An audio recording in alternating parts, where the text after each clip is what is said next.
Okay, so earlier we proved change in entropy, that is dq by t. So if you write dq by t is the change in entropy, so from this result we get dq is t into ds. If you just multiply this, so it is similar to, that is a work transfer, where work is given by pdv, the displacement work. We have discussed this earlier. There is a displacement work is a product of intensive and extensive property, pressure, and there is a change in volume. Just similar to that, we can represent dq is a product of intensive and extensive properties, and it can be also represented in a TS diagram. Just like the work is represented in PV diagram, area under the PV diagram is work. So similarly, area under the TS diagram is going to be heat. So if you see the heating process where the system has reached from state 1 to state 2, so we can represent this in a TS diagram, increasing temperature. Therefore the area under this path is going to be the heat transfer. Okay, now we have derived two results, that is, one is the Clausius theorem and proving entropy is property of the system. So all these processes involve the reversible process. Okay, consider all the actual process. The actual process will be all irreversible. Okay, so this irreversible process is given by a relation dq by t is less than or equal to 0. So if it is equal to 0, it is reversible. If it is not equal to 0, then it is the case of irreversible process. So before going to this, we are going to derive this Clausius inequality. But before that, what is an irreversible process? So irreversibility. See, irreversibility is the loss of energy and it is not equal to the ideal case. So the irreversibility is due to the two types. One is, in thermodynamics we study irreversibility as a two cases. One is internal irreversibility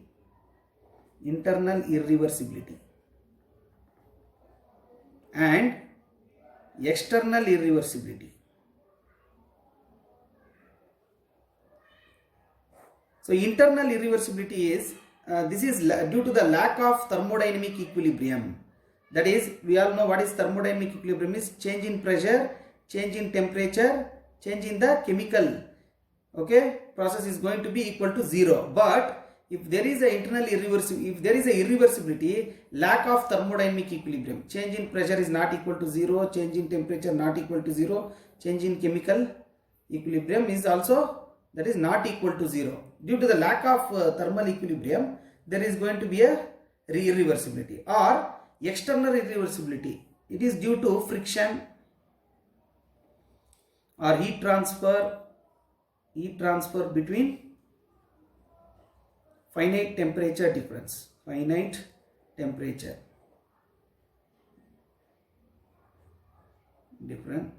etc. So due to these cases, all the process tend to be an actual one. So for actual process, so we can go for Clausius inequality. So that is, we got an expression for, there is a Clausius inequality. So this is a derivation where cyclic integral dq by t is less than or equal to 0.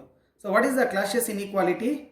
So if a system is undergoing a cyclic process, see, earlier we defined in Clausius theorem a system is undergoing a reversible cyclic process, but here we are telling if a system is undergoing a general process or just a cyclic process, this can be either reversible or irreversible. So for such a process, the algebraic sum of ratios of heat to its temperature, that is dq by t, is less than or equal to 0. So this will not be equal to 0, it is less than or equal to 0. Okay, so proof.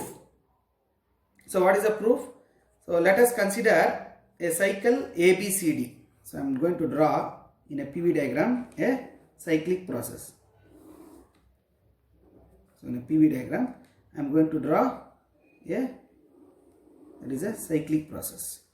Now for this cycle, this may be reverse. Let us take ABCD.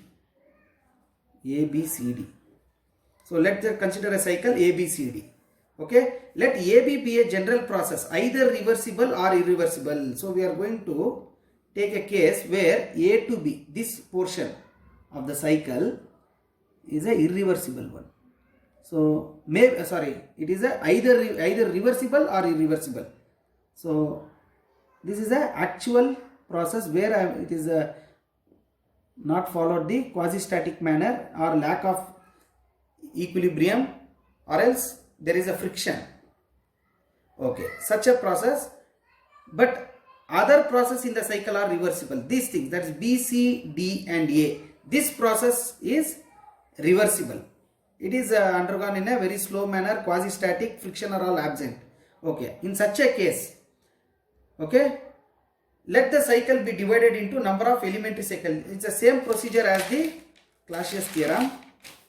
See, so how did we arrive at the Clausius theorem? We took a reversible cycle here.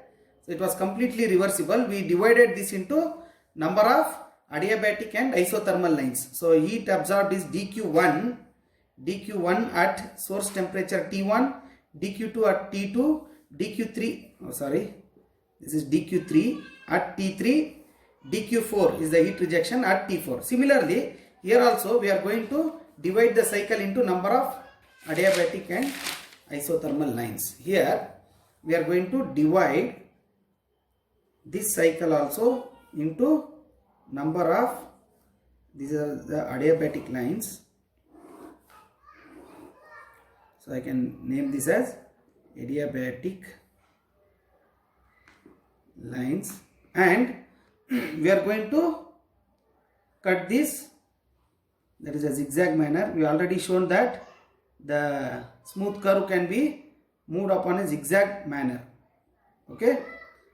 Similarly here, these are all isothermal lines. So you can split the cycle.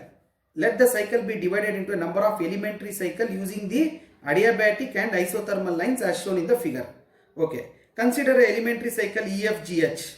Okay, we can take this cycle as EFGH.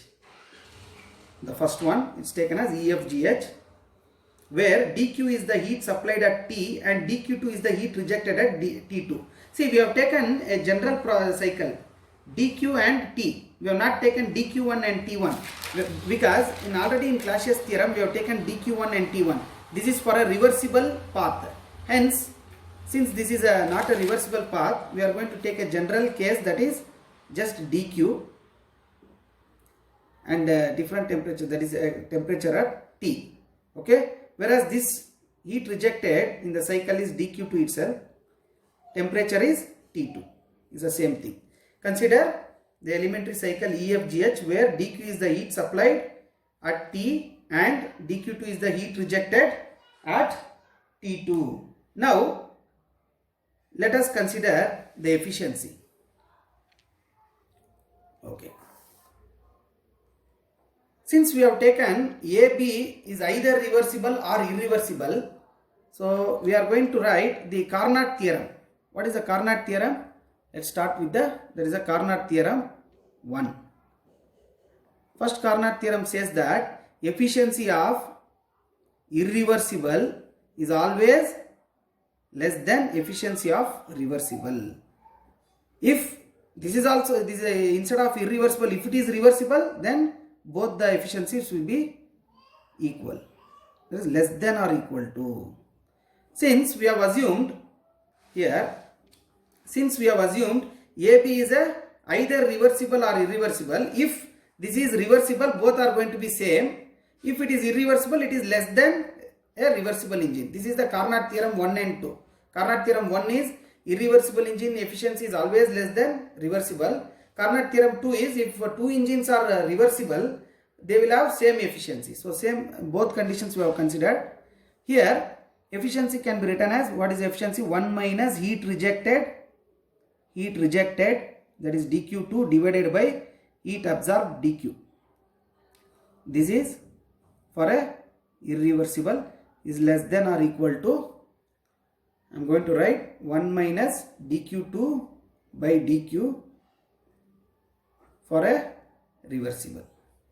Now clearly we can see here that dQ2 by dQ delta q2 by delta q is greater than or equal to delta q2 by delta q reversible. Irreversible is going to be greater. If this is the result, then this term is going to be, the second term is going to be greater. See, I will show you one example. Suppose say this is 1 minus 0.8. So 1 minus 0.8. This is going to be 0.2, right? I can write this is less than, that is 1 minus, suppose this is 0.8, I will take 0.5, a lesser value.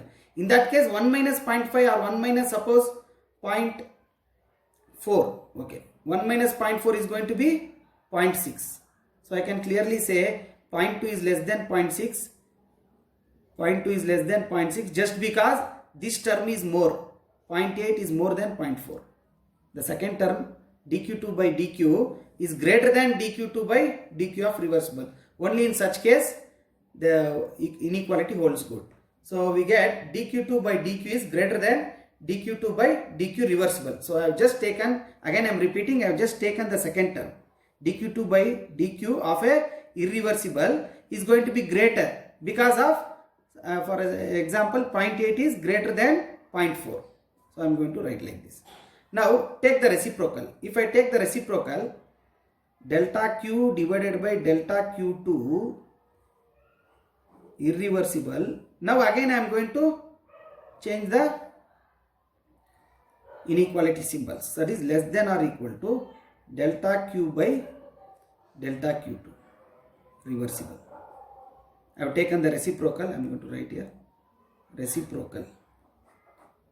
If I take the reciprocal, delta q by delta q2 is going to be again less than or equal to delta q by delta q2 reversible. Okay. Now we know that if it is a reversible path, that is a dq2 is it's undergoing a reversible cycle. Only AB is either reversible or irreversible, but B, C, D, A is it's a reversible. Therefore, we can replace it by a temperature. So delta Q by delta Q2 is less than or equal to, I am going to write T by T2. Corresponding temperatures. I have replaced dq by temperature for a reversible cycles. Since delta q by delta q2 is equal to T by T2 for reversible cycles, reversible path. This is nothing but again Carnot theorem 3. From that we have arrived this result. Now cross multiply. So we get dq by T less than or equal to, if I shift this dq2, so dq2 by T2. Okay. You can clearly see here dq2 or delta q2 is the heat rejected in a reversible path. So in a reversible path dq by T is what? Entropy. So straight away we can write delta q by T less than or equal to ds. This is also very important conclusion. Okay, for any cycle then apply a cyclic integral on both sides. I can write for any cycle, that is if I apply dq by T, cyclic process. So the right hand side also I am going to,